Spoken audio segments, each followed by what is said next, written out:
This is a guest essay by Vanessa Berg, who writes about Judaism and Israel.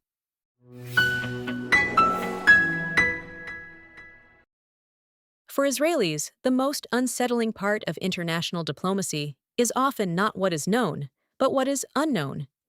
If the United States and Iran have indeed reached a memorandum of understanding to end the recent conflict, many Israelis will immediately ask the same question: what exactly was traded away? At the outset of the war, Israel's objectives were ambitious. Public discussion focused not merely on stopping an immediate threat, but on fundamentally altering the strategic equation that has defined the Middle East for decades. Iran's nuclear ambitions, its ballistic missile program, its sponsorship of terror proxies, and even the survival of the regime itself. If a negotiated agreement leaves much of that architecture intact, disappointment in Israel is inevitable. But disappointment should not be confused with defeat. History suggests that Israelis respond to strategic setbacks differently than most nations. They rarely view unfavorable circumstances as permanent realities. Instead, they treat them as problems to be solved. That tendency is rooted in three deeply ingrained characteristics of Israeli society. Number 1. The refusal to be a friar. Few concepts are more central to Israeli culture than the idea of not being a friar, which has roots in Yiddish, where it was used to describe someone gullible or easily deceived. A friar is a sucker, someone who gets taken advantage of, someone who trusts too much, waits too long, or allows others to determine his fate. Israelis despise being a friar. This cultural instinct was forged through generations of experience. Time and again, Israelis have learned that promises made in international forums often dissolve when confronted with geopolitical realities. Security guarantees can change, administrations come and go, alliances shift. As a result, Israelis tend to view international agreements as useful but insufficient. Even if a U.S.-Iran agreement reduces tensions temporarily, few Israelis will assume the problem has disappeared. Instead, they will ask what comes next. The likely response will not be resignation, but adaptation. Israel will almost certainly deepen intelligence collection, expand cyber capabilities, accelerate technological innovation, strengthen regional partnerships, and refine military options. Every gap left by diplomacy will become a challenge to overcome through ingenuity and preparation. The question many Israelis will ask is not whether the agreement solves the problem, but whether they would be fools to assume it does. And Israelis have spent decades proving they have little interest in playing that role. I'm reminded of the beginnings of Iron Dome, once considered a world-class miracle, and today par for the Israeli course. In the early 1990s, Mordechai Yosipov immigrated to Israel from Uzbekistan. On a summer morning in 2004, Yosipov waited for a cousin who was dropping off his grandson at kindergarten in Sderot, 1 kilometer from the Gaza border, when an explosion suddenly occurred. The impact of a Hamas rocket left a pothole the size of a large frying pan in the middle of the asphalt street in front of the Lilac preschool in a neighborhood of low-rise apartment buildings. Metal shards sliced through the bodies of 3-year-old Afik Zahavi and his mother, Ruthie, as they walked toward the school at about 8 a.m. Afik died on his way to the hospital, while Ruthie survived to tell the story. Ilanit's 49-year-old grandfather and the 3-year-old Afik were the first victims of rockets fired at Israel by Palestinian militants in the Gaza Strip. Their deaths prompted the Israeli government to undertake a project that would result in an innovative missile defense system known today as the Iron Dome. Israelis refused to be suckers at the invitation of Hamas. They acted to change the reality, and they will approach the Iranian threat with that same determination. Number 2. Israeli optimism. To outsiders, Israelis often appear surprisingly optimistic for people living in one of the world's most volatile neighborhoods. Their optimism is not naive, it is earned. Since 1948, Israel has fought multiple wars, absorbed waves of terrorism, endured economic crises, survived diplomatic isolation, and repeatedly confronted threats that many observers believed could overwhelm the country. Yet Israel remains. Every generation of Israelis grows up surrounded by examples of seemingly impossible obstacles that were ultimately overcome. No individual embodied this mindset more than the late great Israeli statesman Shimon Peres.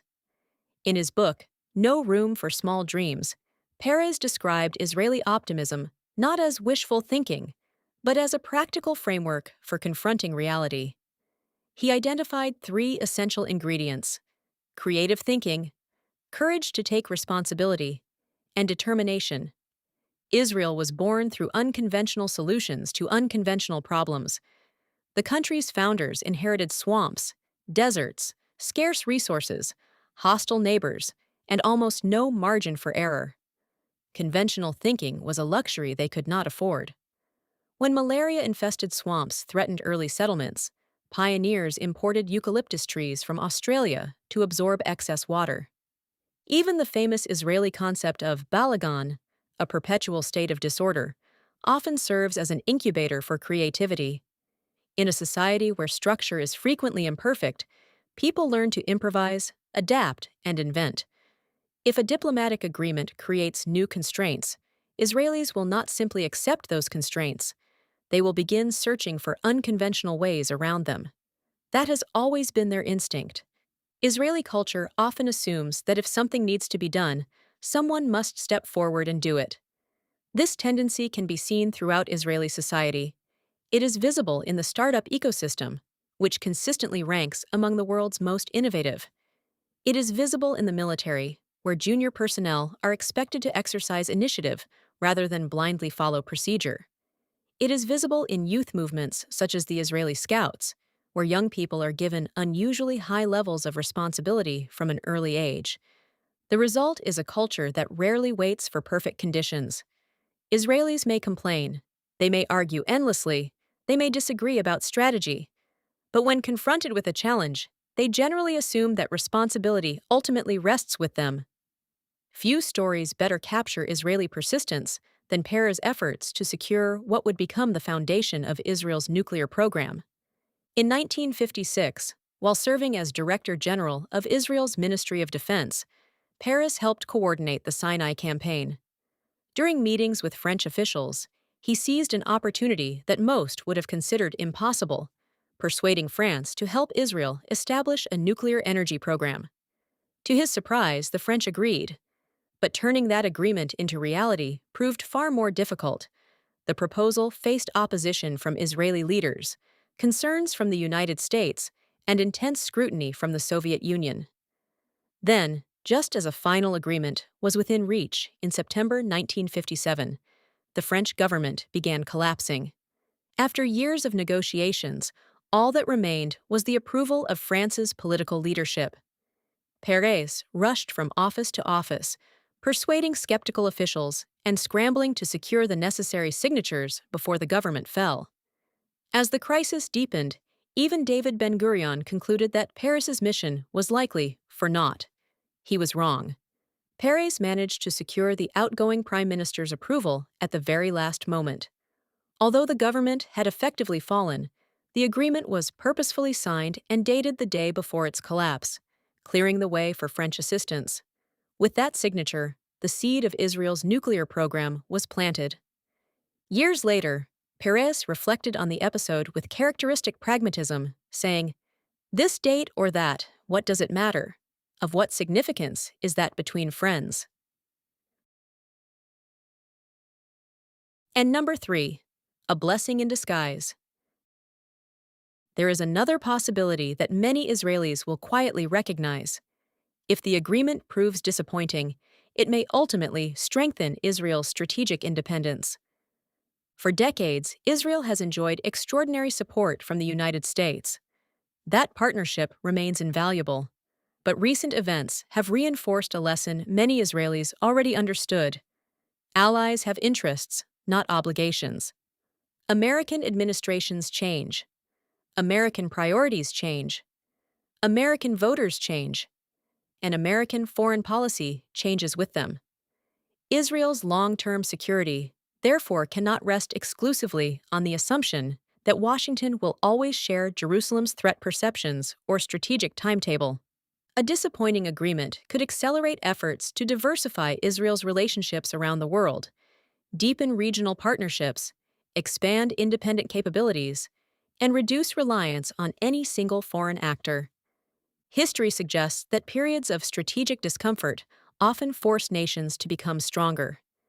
Israel's history, perhaps more than any other country, is filled with examples of adversity becoming an unexpected source of resilience. The irony may be that an agreement intended to restrain Israel ultimately pushes it toward greater self-reliance. Many observers will interpret a U.S.-Iran agreement through the lens of diplomacy. Israelis are more likely to interpret it through the lens of adaptation. They have spent generations navigating realities they did not choose. That does not mean they welcome unfavorable outcomes. It means they do not allow unfavorable outcomes to define them. The agreement may alter the strategic landscape. It may delay certain objectives. It may create new challenges. But it is unlikely to change the fundamental character of a society that has repeatedly transformed setbacks into opportunities. Israelis are not ones to feel bad for themselves. They're probably already figuring out how to get Iran's uranium at the very least.